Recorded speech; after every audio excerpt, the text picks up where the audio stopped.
Amincin Allah ya tabbata a gare ku masu kallon mu a daidai wannan lokaci mai albarka. A daidai wannan lokaci ina ɗauke da wasu labarai ne guda biyu masu matuƙar muhimmanci, ɗaya daga nan gida Najeriya, ɗaya kuma game da abubuwan da suke faruwa a siyasar duniya, Amurka, Iran, Rasha da ƙasar China. Wato bari mu fara da labaran ƙasashen waje.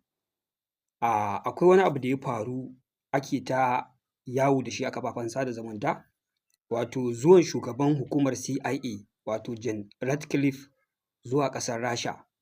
Wato wannan ziyara ta matuƙar ba wa al'umma mamaki, duba da ana tsaka da gwabza ƙazamin yaƙi tsakanin Rasha da Ukraine a 'yan kwanakin nan. Ina ganin duk mai bibiyan wannan labarai zai ga yadda ake ta ruwan makamai a ɓangarorin biyu, Rasha ta kai ƙazaman hare-hare, Ukraine ta kai ƙazaman hare-hare. Already Rasha ta riga ta san wa yake bayan ƙasar Ukraine, kuma kun sani ba wani abu bane da za mu tsaya muna bayani dogo a kai. To amma akwai abin mamaki da aka ga shugaban hukumar CIA ya je ƙasar Rasha. Menene ya kai shi? Shi ne mutane da farko ba a san me ya kai shi ba, ake ta bincike a kai. To ƙwai ya fashe, asiri ya tonu, to asirin ne da ya fashe na zo zan muku bayani. Kuma dalilin da ya sa zan yi bayani yana da alaƙa da labaran da muke kawo muku da shi kan halin da ake ciki a Gabas ta Tsakiya. To wannan ziyarar tana da alaƙa da wannan labaran, shi ya sa na ga dacewar in kawo muku labarin. Wato shi wannan shugaban hukumar CIA ɗin ƙasar Amurka ce ta tura shi wato zuwa ƙasar Rasha. Sun kai ofa ne wa ƙasar Rasha na dakatar da wannan yaƙi. Abubuwan da suke faruwa shi ne ƙasar Amurka tana cikin mummunan tashin hankali da barazana babbar da ta wuce yadda kuke tsammani. Duk yadda kuke ganin ta rusa Iran, ta jefa tattalin arzikin Iran cikin wani yanayi mawuyaci da firgicewa, to wallahi abin da ya bayyana shi ne halin da ƙasar Amurka take ciki ya fi girman haka. Za ku ga a kwanaki an yi bayani ana bin ƙasar Amurka bashin tiriliyan 40, ga shi man gas yana ta tashi, abubuwa da dama fa. Ƙasar Iran ba ƙaramin dameji ta yi ba, suna da shanye dafi ne, suna da baki kawai da zarar abu ya faru su zo su rinƙa cewa ai mun yi kaza mun yi kaza, ba a mana kaza ba, a mana kaza ba. A'a ƙarya ne, wallahi suna cikin tashin hankali da firgicin da ba kwa tsammani sakamakon datse Strait of Hormuz ɗin nan. Ga shi yanzu sun zo sun yi wani gagarumin yunƙuri na karya tattalin arzikin ƙasar Iran ta hanyar sa musu takunkumi mafi girma da zai karya tattalin arzikinsu. Ƙasa ɗaya tilo zuwa biyu sun ce allantafau wannan economic deal ɗin ba zai aiki ba. Wadda ƙasa ɗaya kawai a ciki idan ta tuburi dama ba zai aiki ba ita ce ƙasar China, kuma ta tuburi ta ce ba zai aiki ba. Babu wani mutum a faɗin duniya da zai iya sa mata doka ko sharaɗi a kan da wa za ta yi kasuwanci ko ba za ta yi ba. Ai ƙasar China tana jin kamar ta faɗo ta koma ƙarƙashin ƙasar Amurka kenan, don haka ta bijire ta yi watsi da wannan economic deal ɗin. Ta shirya duk takunkumin da za a sa mata saboda ta yi kasuwanci da Iran, to za ta sa the same takunkumi akan ƙasar Amurka. Wannan economic deal ɗin is a mission failed tun kafin a fara shi. Ga ƙasar Amurka ana tunkarar zaɓe wanda babu wani abu a ƙasa na nasara da za a nuna wanda ƙasar Amurka ta yi ko kuma wannan gwamnati da za ta iya cin wannan zaɓe. To sai labari ya bayyana shi ne an tura wannan John Ratcliffe ɗin zuwa ƙasar Rasha ne ya yi ma Rasha ofa ɗin cewa za a sauƙaƙa wannan yaƙi ko kuma za a kawo ƙarshen wannan yaƙi, za su janye ƙungiyar NATO, za su janye yunƙurin shigar da Ukraine daga ƙungiyar NATO. Idan suka janye Ukraine daga yunƙurin shigar da ƙungiyar NATO, ita kuma ƙasar Rasha za a ɗan ciccire mata wasu takunkumai da za su sassauta yadda za ta ci gaba da sai da man fetur da gas ɗinta. Dama kun san gaba ɗaya Europe a da gabaki ɗaya kacokan sun dogara da wannan man na ƙasar Rasha ne, na gas da dai sauran abubuwan da suke siya a ƙasar Rasha. Aka zo aka sa wannan takunkumi, wannan takunkumin fa azaba yake musu, amma sun yarda su sha azabar muddin tattalin arzikin ƙasar Rasha zai karye. Kenan a daidai wannan gaɓar ƙasar Amurka tana neman wani taimako, an mata ƙawanya da baibayi. China ta taso ta a gaba, yaƙin da suke a Rasha ba nasara, Iran ta datse sa, ƙasashe guda uku sun musu wani da baibayi da zai bala'in kunyata su fiye da ba kwa tsammani. Su ne suke faɗin suna sa mutane takunkumi, amma takunkumin kansu yake komawa. Duka waɗannan ƙasashe guda uku suna da abubuwan da a duniya ba za ka iya yaƙi da su kai labari ba. Iran tana da Strait of Hormuz, ba su san ƙarfi da izzarsa ba sai da suka fara wannan yaƙin. China dama ko riga kun san dama magana a ce za a yi faɗa da China a kai labari, dama wannan labarin banza ne. Rasha tana da gas da duk duniya da Turai gabaki ɗaya akan shi suka raja'a. Aka zo aka yi faɗa da ita aka sa mata takunkumi. Yanzu ga ƙasar Amurka tana tsakiya, cika baki take tana kumfar baki amma kullum ƙara rugurgujewa take yi. Saboda haka wannan wata ofa ce ta ba ni gishiri in ba ka manda da ake ƙoƙarin ƙullawa tsakanin Rasha da ƙasar Amurka, musamman game da yadda za a samu sauƙi a kuma ci zaɓe na midterm election. To amma ƙasar Amurka ta ƙaryata batun dalilin wannan ne dalilin da ya kai wannan shugaban hukumar CIA ɗin zuwa ƙasar Rasha. Rasha ma ta fito ta ƙaryata wannan magana, ta ce ba wannan dalili ba ne, amma dai dole ku kun san mu da ku dai ba shashashu ba ne, mun san akwai wani abu da ya kai shi, ba yadda za a yi shugaban hukumar CIA ya ɗauki jirgi ya tafi ƙasar Rasha ba te siddan.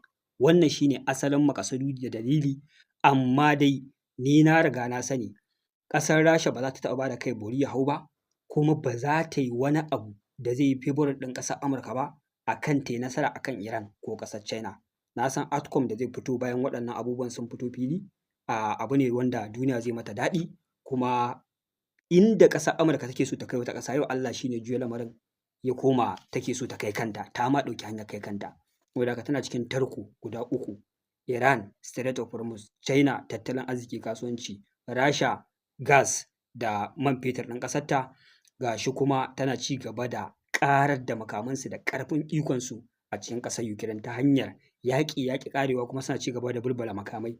Babu nasara, za a zo zaɓe, babu nasara akan Iran, babu nasara akan Rasha, tarif bai yi aiki ba, babu wani abu na nasara ƙwaya ɗaya da mutanen nan suka ci a wannan shekarar banda ganima da suka ci a ƙasar Venezuela.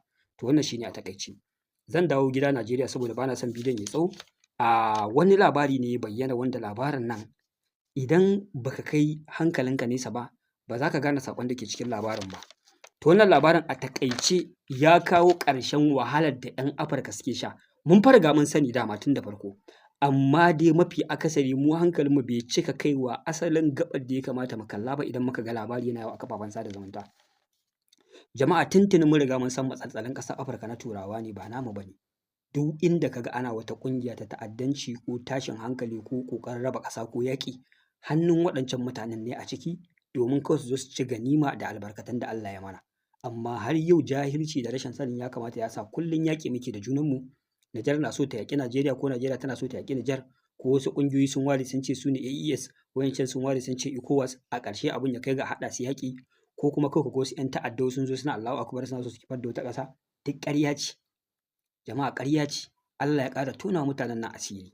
Saboda haka daga yau a zuciyarka duk lokacin da ka ga wata ƙungiya ta ta'addanci ko ana ƙoƙarin rusa ƙasarka ko a jefa ta cikin wani yanayi, kar ka ƙara alaƙanta abin da wani addini ko wata